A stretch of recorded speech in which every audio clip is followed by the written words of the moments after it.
Okay, so one more thing, as I had said, the first house is for creation, the second house is for sustenance, and the third house is for destruction, right? Now, the point is, when you draw the Arudha Lagna chart, you will always mark these houses. Okay, A, U, and M. You'll mark these houses as A, U, and M, and then you will understand which planets going into these houses will do well. Okay, for example, the Rajas Grahas. Okay, which are the Rajas Grahas? The Rajas Grahas are Mercury and Venus. They will always do good in the first house of creation. Okay, they will also do good in the fourth house because that is also creation. Similarly, the Sattva Grahas will always do good in the second house of sustenance. They will also do good in the sixth house of sustenance. They will also do good in the eighth house of sustenance.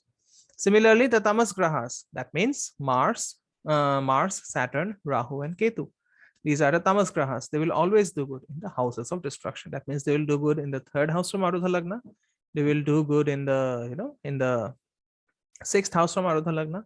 They will do good in the ninth house from Arudha Lagna, and so on. Okay. So creation is associated with, Rajas. That means it is Mercury and Venus. Sustenance, it is associated with the Sattva Grahas, that means Sun, Moon, and Jupiter, and Rajas is associated with the Tamas. Tamas is associated with the Tamasic Grahas. That means destruction is associated with the Tamasic Grahas, Mars, Saturn, Rahu, and Ketu. Again, just repeating myself. This will follow a cyclical order because you'll understand why I am stressing so much on this part. Okay. House 1 is for creation, house 2 is for sustenance, house 3 is for destruction. Again, house 4 will be for creation, house 5 will be for sustenance, house 6 will be for destruction, house 7 will be creation, house 8 will be sustenance, house 9 will be destruction, house 10 will be creation, house 11 will be sustenance, and house 12 will be destruction. So this is how the cyclical order will follow. The creation houses, as I mentioned, they will be known as Brahmasthana. The sustenance houses, they will be known as Vishnusthana, and the destruction houses, they are known as Harasthana, who is referred to, Hara is the destructive aspect of Shiva. Okay, so the first house from Arudha Lagna, okay, we will denote it as AL1. So similarly, the second house will be denoted as AL2, the third house will be denoted as AL3, the ninth house will be denoted as AL9, the 12th house will be denoted as AL12, and so on. Okay. The first house is the Arudha Lagna. It is Rajasic or creating, but the natural Karaka of the first house is Sun. So it is creating for good reasons. Okay. So the first house is, of course, a Rajasic house. So as I said, Sattva Grahas do very good in the creation houses, but Rajas Grahas, Rajas Grahas Rajas Graha will do, Rajas Graha like Mercury or Venus will do very well in the house of creation. But this is the house where the Sattva Grahas also do good, because the natural Karaka of the first house, the natural Karaka of the Lagna is Sun. Okay, so the creating, even if it is being done by a Rajasic planet, will always be for good reasons. Okay, making things happen for the image, to get things in this world, to get fame, recognition, it is working for your success. Okay, so this is all about your fame, your brand image. Okay, and who is representing that brand image? The brand image is being represented by the Lord of the Arudha Lagna. Okay, so Ucha, that means if the Arudha Lagna Lord is exalted, it will bring high status, but if it is a malefic, it will bring high status problems as well. So you may have your Arudha Lagna in, you may have your Arudha Lagna as Capricorn, but the Lord may be placed in Libra. Okay, so it is exalted, but because Saturn is a malefic, right? So along with that high status, it will be Saturnine problems as well. Okay, maybe you'll be accused of theft, maybe you'll be accused of cheating, maybe you'll be accused of things that you did not commit. The status of the AL and its Lord will affect what image you are creating in the world and how the world is treating you. So as I had said, the first house or the Arudha Lagna itself is all about your image, the brand value that you are creating. And the status of the Arudha Lagna Lord will always determine what type of image you're creating in this world. Okay. For example, someone may, as I said, Arudha Lagna has nothing to do with the value that you have as a person, with the value that you have, the wealth value that you have. Okay, it is all dependent on how people are seeing you. Okay, it is all dependent on how people are seeing you. So for example, you may have, you may have a lot of money in the bank, you may have a superb bank balance, but if the Arudha Lagna is debilitated, if the Arudha Lagna Lord is debilitated, or if the Arudha Lagna is afflicted, then people will, or you'll always come across as a beggar. You'll always come across as someone who does not have a lot of money. Okay, we consider Mr. Mukesh Ambani as the richest man in India, right? But he is considered rich because his Arudha Lagna Lord is exalted or is in a very good dignity. But then there would also be people who may be as rich as Mukesh Ambani or maybe richer than Mukesh Ambani, but they are not coming to the focus. They are not coming to the limelight. This is because the Arudha Lagna Lord or the house, the first house of Arudha Lagna is afflicted. Okay, so it's all about the projection you are making before the people in terms of your, in terms of your material wealth or material possessions. Okay. Planets conjunct the Arudha Lagna will have a tremendous influence on the person's image and what they do. Jupiter and Moon in the Arudha Lagna is the best, as it will make the person famous now and even after death. So as I had said, if there are planets in the Arudha Lagna, they will actually have a lot of influence. Okay, they will have a lot of influence. Even if the planets are aspecting the Arudha Lagna by Graha Drishti, not by Rashi Drishti, but by Graha Drishti, they will have a lot of influence on the person's image. So if there is Jupiter and Moon in the Arudha Lagna, it will make the person very, very famous because that is a very beautiful Gaja Kesari Yoga which is forming in the Arudha Lagna. And the fame will not only last in this lifetime, it will also last after, or it will also continue rather after the person dies. Okay, so it is important to be aware of planets and other Arudhas conjunct the Arudha Lagna. When one gets activated, they will all get activated.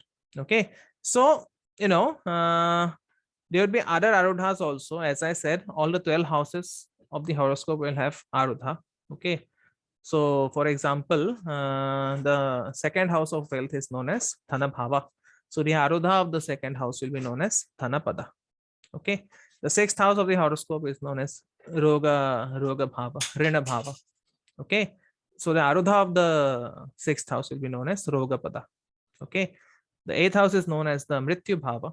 So the Arudha of the eighth house will be known as Mrityu Pada. Similarly, the Arudha of the 12th house will be known as Upapada. Okay, Upapada. So this is where you will see the spouse coming in. All right. So if any other pada of the other 11 houses of the horoscope is falling on the Arudha Lagna, then with the activation of the Arudha Lagna, those padas will also get activated. For example, if A6 is the Roga pada, the pada of the sixth house, and Arudha Lagna are conjunct, then when the image rises, so will disease or enemies rise up and show their face. So every time if the Arudha Lagna and the A6 are falling in the same house, or if the Arudha Lagna Lord and the Lord of A6 are, they are conjunct, in that case, along with the rise of the image, the diseases or enemies of the person will also rise up. Okay, so this is very, very important to know. Second house from Arudha Lagna, this is the AL2. Okay, so the second house from Arudha Lagna is a house of sustenance. It is the natural Karaka is Jupiter, so it is the sustenance of Jupiter which is a powerful supporting force. So for all the houses, we follow the natural Karaka scheme as we do for the Rashi chart. The Karaka of the first house, just for the uninitiated, the Karaka for the first house is the Sun. The Karaka for the second house is Jupiter. The Karaka for the third house is Mangala or Mars. The Karaka of the fourth house is Chandra. The Karaka of the fifth house is again Jupiter. The Karaka of the sixth house is Shani. The Karaka of the seventh house is Venus. The Karaka of the eighth house is again Shani. The Karaka of the ninth house is Guru. The Karaka of the 10th house is Mercury. The Karaka for the 11th house is again Guru. The Karaka for the 12th house is Shani. Okay, so the same Karaka scheme that we follow for the Rashi chart or the Lagna chart will also be followed for the Arudha chart. Okay, so this the second house represents the sustenance of Jupiter. Okay, so positive planets here can uplift the Arudha by giving it the best sustenance. Malefics can pull the Arudha down by the negativities they represent. So if they are positive planets, the Arudha will sustain, the Arudha will grow. But if they are negative planets, they will, the brand value will come down. Okay. And the second house from any house is known as the Trai of that house. Okay. Trai is where your food comes from. So in the Lagna chart, the second house is your sustenance, is your food. The second house represents the type of food that you will be fond of. Okay, that is the second house for you. So from any house, the second house is also is always known as Trai. That is the reason why the fifth house is known as the Mantra Bhava, because the fourth house is your Mana. The fourth house is your mind, whose Karaka is Chandra. So because the fifth house is the Trai of the fourth house, which is the Mana Bhava, so the fifth house is known as Mantra. Mantra. So it is sustaining the mantra. Okay. So that is how you look at it. For example, Saturn second from the AL may show a person whose reputation is damaged by lying, or if Mars and Venus are second from AL, then the person may have their reputation ruined by sexual scandal. So this is not about your actual reputation, but this is about the reputation that you're projecting upon others. So if a malefic planet like Saturn is in the second house from Arudha Lagna, your reputation will be damaged by lying, because Saturn is the Karaka for untruth, okay, for lies. Just like Sun is the Karaka for truth, so Saturn is the Karaka for untruth.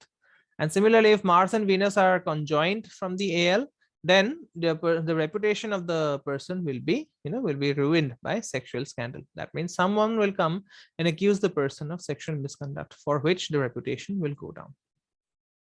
All right. So the Arudha, the AL2 will sustain the Arudha, and benefics placed here will give the Arudha Lagna good nourishment to rise. So every time there is a benefic placed in the second house from AL, it will always, provide good nourishment to the Arudha.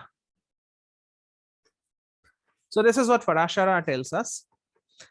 So I'm just stating the references as well. If Mercury, Jupiter, or Venus are exalted or strong in the second house from Arudha Lagna, it will make the native rich. So these are the combinations for richness. Okay, Mercury, Jupiter, or Venus are well placed or exalted in the second house from Arudha Lagna. Okay. If Mercury is in the AL2, the native will lord over the whole country and be knowing everything. Venus in AL2 will make a poet or a speaker. So Venus is also the highest form of poetry. Okay. So every time Venus goes into the second house from Arudha Lagna, the person will be fond of poetry. If the person, even if the person is not a poet, the person will be fond of poetry. And if Mercury is in the AL2, the native will lord over the whole country. Why? Because Mercury is the Karaka for Earth. It is the Karaka for Prithvi Tattva. So to rule over the entire world, you need the Prithvi Tattva functioning properly. Okay. So that is the reason Mercury should be, if Mercury goes into the AL2, the native will be knowing everything. Okay. He would be the ruler of the country, because then the blessings of the Prithvi Karaka would be upon the native. Okay. So these verses show how benefics uplift and support the Arudha and help it to rise according to their significations. So every time there is a benefic in the second house from Arudha Lagna, or there is an aspect of the benefit, and there is an aspect of a benefic in the second house from Arudha Lagna, then the Arudha Lagna will rise according to their significations. That means according to the significations of the benefic planet. The AL2 is very important for the longevity of the Arudha's rise. So this means whenever there is a dasha of the planet signifying the lord of the second from Arudha Lagna, it will indicate the longevity of Arudha's rise. That means the Arudha will rise for a long time. For example, if Saturn is the, if Jupiter is the lord of AL2, and if you're running a Jupiter dasha, then for 16 long years of Jupiter's dasha, the Arudha will keep on rising. Similarly, if a malefic planet is actually transiting the, it is transiting the second house from Arudha Lagna, it will ensure that your image takes a hit there. Okay. Gemini says that if Moon, Venus, or Jupiter are in the AL2, the person becomes rich. If any other planet is there in exaltation, the same is the result. Right? So these are the planets that can make a person very rich. This is one of the greatest Dhana yogas. Venus, Moon, or Jupiter. Okay, so Moon has to be conjunct either Venus or Jupiter. Right? In that case, the person can become very rich. Okay.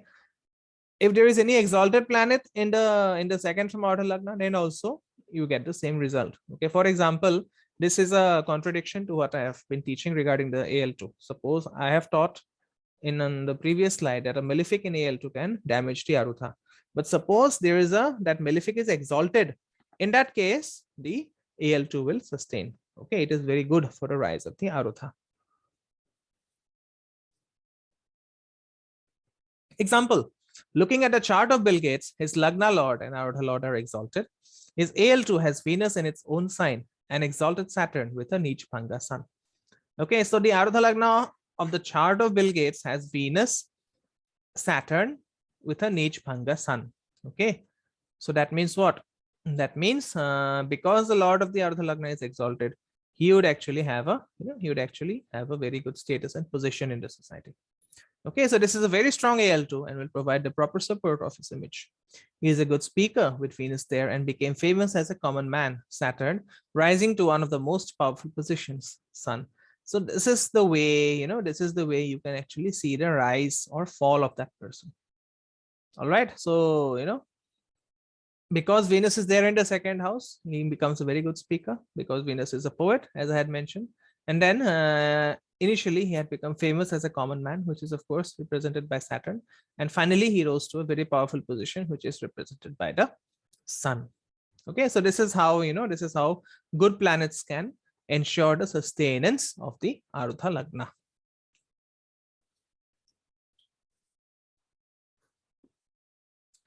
Third house from Arudha Lagna, this is abbreviated as AL3. So the AL3 is a tamasic or destructive house and its karaka is Mars. So creation, sustenance and destruction. So the AL3 is a tamasic house and the karaka is Mars. This is a very hard placement and will show a breaking nature. So this is also the place where you are shown the circumstances of your death. That is the reason the AL3 has a very breaking nature, because death is the breaking of your journey in this physical plane. So because the AL3 represents the conditions of death, so any planet coming here will be finding it very difficult to adjust, in excluding Mars and Saturn. Benefics in this house are often renounced. Their significations are broken out of their life. So if benefics go into the third house from Arudha Lagna, people will often renounce the rewards of those benefics. For example, suppose Mercury is going into the AL3. In that case, Mercury will give a lot of wealth, but the person would be least interested in having a lot of money. Okay. Tamasic planets act very harsh here as they are supported. People with Saturn and Mars in displacement will be known for their harsh behavior. So anytime a tamasic graha goes into the third house from Arudha Lagna, the behavior of the person becomes very, very harsh. This can be applied beneficially in areas of employment like war, court, and money collection agencies, where harshness makes one good on the job. Okay, just hold on.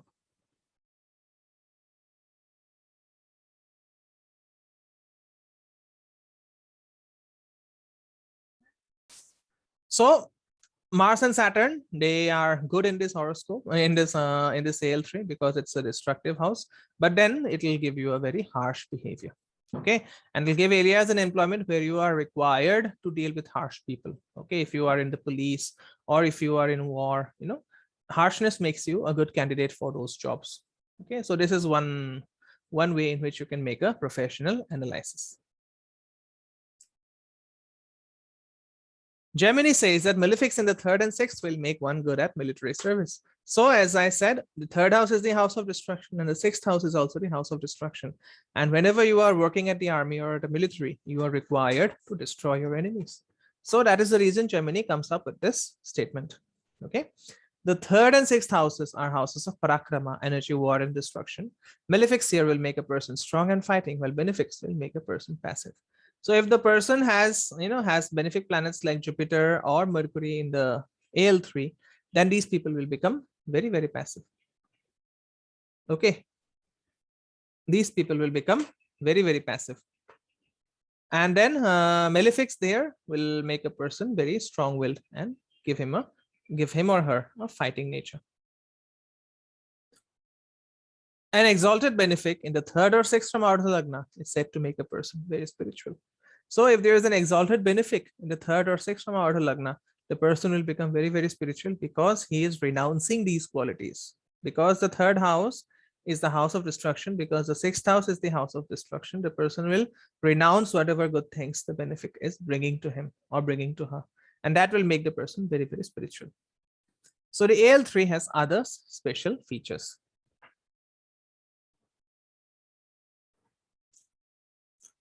How you protect yourself, what roles you take on in your life are related to the AL3, which also influences siblings.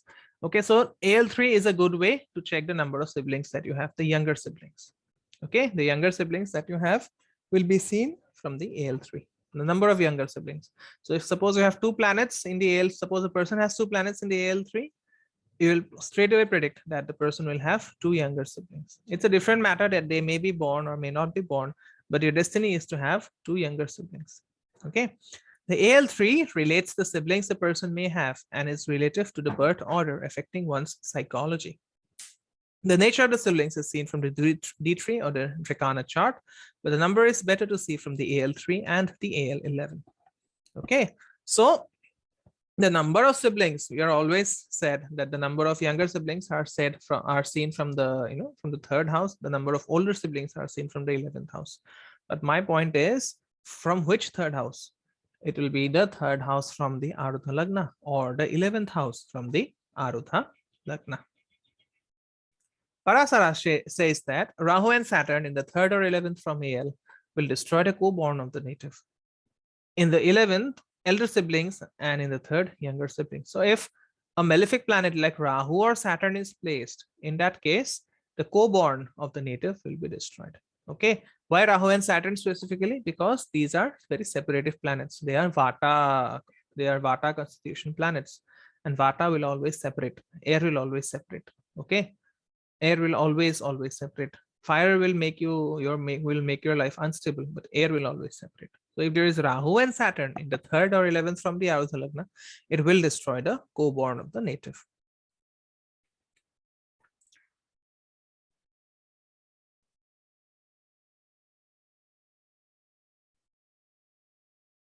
If Venus is in the 3rd or 11th from the AL, there would have been an abortion to the mother earlier. Same effect if Venus is in or aspects the 8th from the Lagna or Arudha Lagna. This is again from the BPHS. So Venus in the 3rd or 11th from the AL, you can straight away predict that the mother might have gone through some kind of abortion. Okay. Similarly, if Venus is in the is aspecting the 3rd house, okay, is in the 3rd house or is aspecting the 8th from the Lagna or the Arudha Lagna, then also you can say that the mother must have gone through some kind of abortion. These verses show the effect of malefic combinations in the AL3. Venus in this position relates to abortions as it represents Shukra Dhatu and unhandly activity related to it. So, as I said, AL3 is the house of destruction, and Venus here represents destruction of the fetus. Okay, because the fetus is the Shukra Dhatu in the in the horoscope. So because Venus is the semen, Shukra is the semen, so it represents destruction of semen. Venus in the AL3 represents destruction of semen. Parashara also says that should the moon, Jupiter, Mercury, and Mars be in the 3rd or 11th from AL, there will be many valorous co-borns. Should Saturn and Mars be in AL3 or AL11 or lens aspects there to younger elder co-borns will be destroyed. So you can check whether your siblings will be courageous or not by looking at the placements of these planets. Okay, you can see if maybe one of your younger siblings have died or your elder siblings have died by looking at the placement of Saturn and Mars in the AL3 or in the AL11. If Saturn is alone in one of the said houses, the native will be spared while a co-born will die. Okay, so suppose Saturn is in AL3. In that case, the younger sibling will die. Okay, and if Saturn is alone in the AL11, the older sibling will die. That is what the meaning of this verse is. Ketu in the AL3 or AL11 will give abundant happiness from one's sisters. So I'll leave this to the interpretation of the readers. Parashara is going into specific details. When the sex of the grahas and their effect on children are well studied, a person will make very accurate results about co-born from the AL3 and AL11. So depending upon the rulership of AL3 or AL11, and depending upon the sexual orientation of the grahas placed in AL3 or AL11, you can accurately pinpoint about the gender orientation of your siblings. Okay, so this requires some amount of practice, but it can be done. Okay. So AL3 and circumstances of death. So this is very, very important. AL3 is also examined to look at the circumstances of death. Okay, the death is not seen from the second house or the seventh house. Neither it is seen from the eighth house or the third house. It is always seen from the third from Arudha Lagna. Okay, so the eighth house and the eighth from the Arudha Lagna will determine the period and nature of death. This is Gemini. So if you have to combine the effect of the dashas as well as the Shula dasha. Okay, the AL3 is very valuable to share the place and nature of death. Gemini says that if the third house from Arudha Lagna is a malefic sign, a bad or unnatural death occurs. So if the third house from AL is a malefic sign, okay, if it is a tamasic sign, that means the signs ruled by Saturn and Mars. In that case, the death will be very bad or it will be very unnatural. Malefics or malefic sign in the third house shows a bad place of death.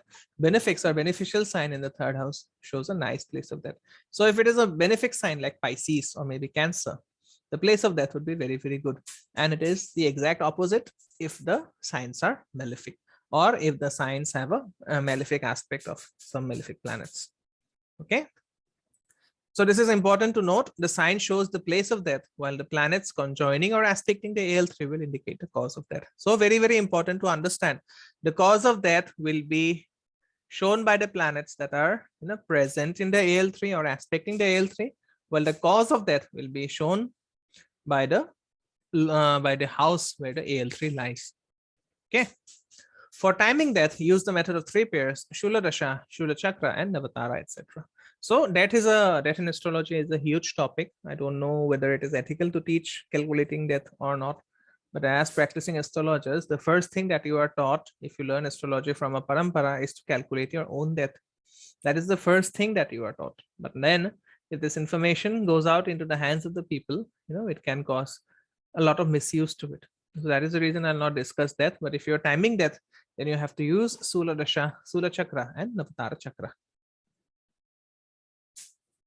The AL3 reveals the nature of that death, where you are and what is it that takes you out of this world. So this is very, very important to understand. Where you were at the time when death happened, because after death, the body does not, the body has no consciousness of its own. So the AL3 in a way represents the circumstances of death. Gemini teaches that malefics conjoining or aspecting the third house from the significator indicates a painful or horrible death. So if there is a malefic in the AL3 or aspecting the AL3, it indicates a very painful or horrible death. Benefics conjoining or aspecting the third house from the significator indicate a painless, easy death. So you have to see which planets are there in the AL3 or which planets are aspecting the AL3. And if there are both a combination of benefics and malefics, then you have to see which graha is stronger, whether the malefic graha is stronger or the benefic graha is stronger. So if there is the sun in AL3 or if the sun aspects the AL3, then what happens? The sun causes death due to the king or government. Sun also shows firearms. The moon causes tuberculosis or other chest complaints as the cause of death, kapha disorders. Mars indicates death from weapons, cuts, surgery, fire, wounds, burns, etc. Saturn shows flatulence, indigestion, and other vata factors, diseases as the cause of death. So these are the various problems that may come with these following planets that may be placed in the AL3 or maybe aspecting the AL3. For example, if Mars is in the AL3, it can indicate death due to weapons. Okay. And if Rahu is there along with Mars, or maybe if Rahu is aspecting the AL3 from the 9th house, in that case, it can lead to a very painful and very horrible death.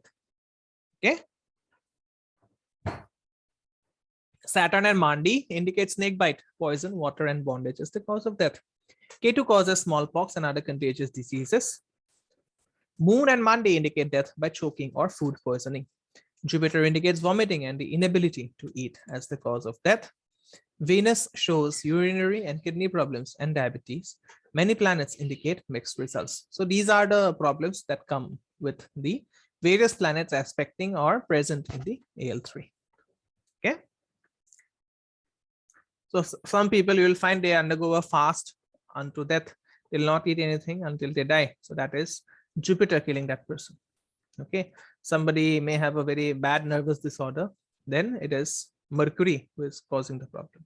Some person dies due to diabetes, or some people require dialysis due to diabetes. In that case, it is Venus who is causing the problems. Okay.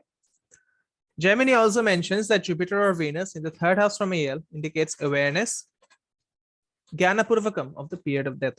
Okay. So this is very important. If Jupiter or Venus goes into the third house from AL, the person will have some kind of awareness regarding when the death will happen. These benefic associations with the third house will give a person the ability to know about their death beforehand. So this is a very peculiar placement to have, because no one wants to know the death of their, the period of their death.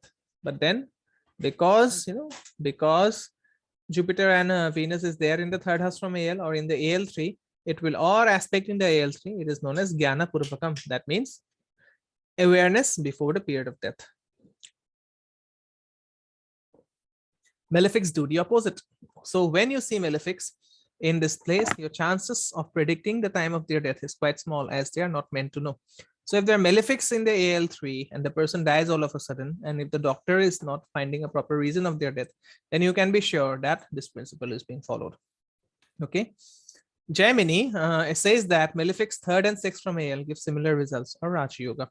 So Gemini differs from Parashara in this respect. He says that malefics in the third and sixth from Arudha Lagna give Raja Yoga. But this is of course debatable, while mixed planets reduce the Raja Yoga. Okay, so Raja Yoga topic is a bit debatable, because not only you have to see it from the AL, you also have to see where these planets are placed in the Rashi chart or in the Lagna chart. Only then the Raja Yoga will fructify. All right, so I've come to the end of the session. If Vijayji if you have any question, or if anyone else has a question, then of course I'm throwing this forum out for your questions.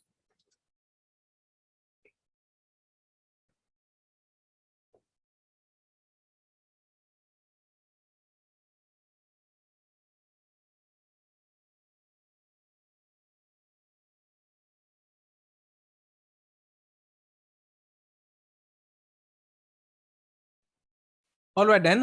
So I don't think there are any questions. Okay, maybe a question has come in. Yes, thank you so much. Thank you so much for attending. Hope you'll be attending the future sessions. And of course, just to remind you, we have a session on Vishnu Sahasranam tomorrow afternoon at 12 o'clock. So everyone, I request everyone to attend, because there will be a lot of things to learn about the intricacies of Vishnu Sahasranam. Right. So thank you everyone for joining in. Hopefully, I'll see you tomorrow for the session on Vishnu Sahasranam. Thank you so much. Namaste.